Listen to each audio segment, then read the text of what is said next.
Agaknya Amerika dan Eropa makin menjadi-jadi ingin menguasai Ukraina. Dalam G7 Summit yang diselenggarakan di Italia, terang-terangan negara-negara tersebut akan melawan dua negara, yaitu Rusia dan Tiongkok. Apa rencana mereka? Negara-negara tersebut akan memajaki Tiongkok dengan tarif tinggi atas mobil listrik buatan Tiongkok. Kalau Rusia dilawan dengan bantuan senilai $50 billion berupa hutang dengan menggunakan aset Rusia.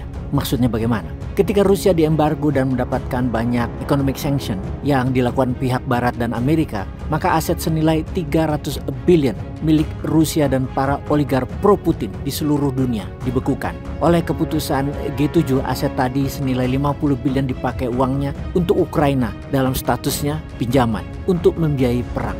Ukraina mendapatkan bantuan dari pihak sekutu Barat berupa pinjaman uang dengan menggunakan uang Rusia yang dibekukan. Ini Ukraina rugi double. Kehilangan sumber daya alam yang besar serta bunga yang tinggi, juga kemarahan Putin semakin menjadi-jadi terhadap Ukraina karena berperang pakai uang Rusia. Bagi Rusia, hal ini membuat semakin membara semangat rakyat Rusia untuk berperang. Semangat perang itu terbukti di medan perang karena dalam 1 bulan ini pasukan Rusia di wilayah Kharkiv sudah masuk 70 km lebih ke dalam ke arah Kiev. Artinya kemenangan besar di setiap serangan Rusia. Mengapa Ukraina terus terpukul mundur? Selain terlambatnya amunisi kiriman dari Barat dan Amerika, moral tentara Ukraina makin turun. Sementara pasukan Putin yang memakai ribuan tentara milisi dari Afrika, dari Bangladesh dan Gurkha telah masuk ke dalam wilayah Ukraina tanpa perlawanan berarti.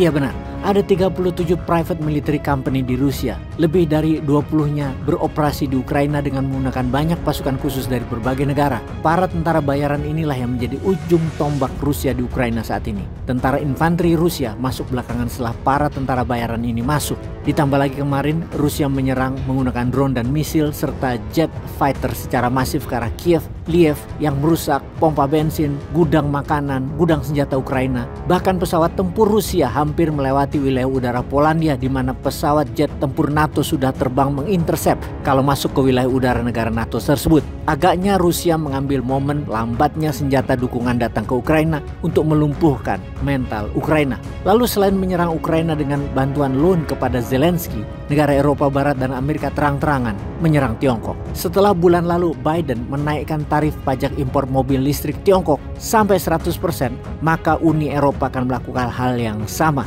Rupanya mobil listrik Tiongkok yang harganya 30% lebih murah dari mobil listrik buatan Eropa, bahkan lebih murah 10% dari mobil bensin Eropa, bukan hanya akan memukul industri mobil Eropa, tetapi memukul industri mobil seluruh dunia. Tiongkok akan dipukul balik dengan kebijakan multidimensi. Uni Eropa membalas keagresifan strategi subsidi harga barang ekspor Tiongkok ke Eropa sehingga harganya bisa sangat murah. Kita tahu Tiongkok punya strategi setiap produksi untuk ekspor. Lahan dikasih murah, mesin dikasih murah, pajak kecil, uang murah, dicetakkan uang untuk mereka. Sehingga tak perlu profit, rugi saja tidak apa-apa karena akan mendatangkan mata uang negara kuat ke dalam negeri yang akan membalans hasil printing yuan tersebut. Kebijakan subsidi ini memukul industri Eropa dan dunia. Lalu ketika suatu hari mereka pada tutup seperti pabrik-pabrik tekstil di Indonesia yang banyak gulung tikar merugi dan tutup, maka barulah mereka akan menaikkan harga normal alias sekarang bakar uang dulu sampai Eropa, Amerika, serta dunia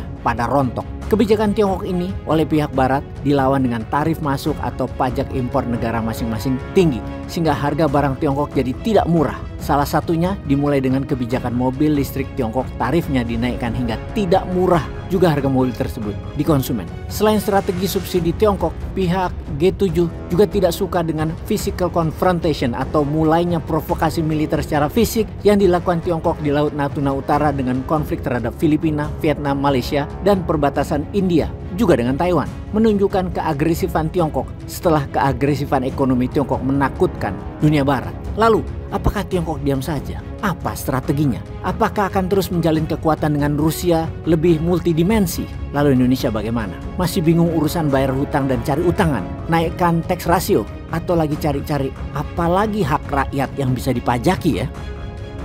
Peace.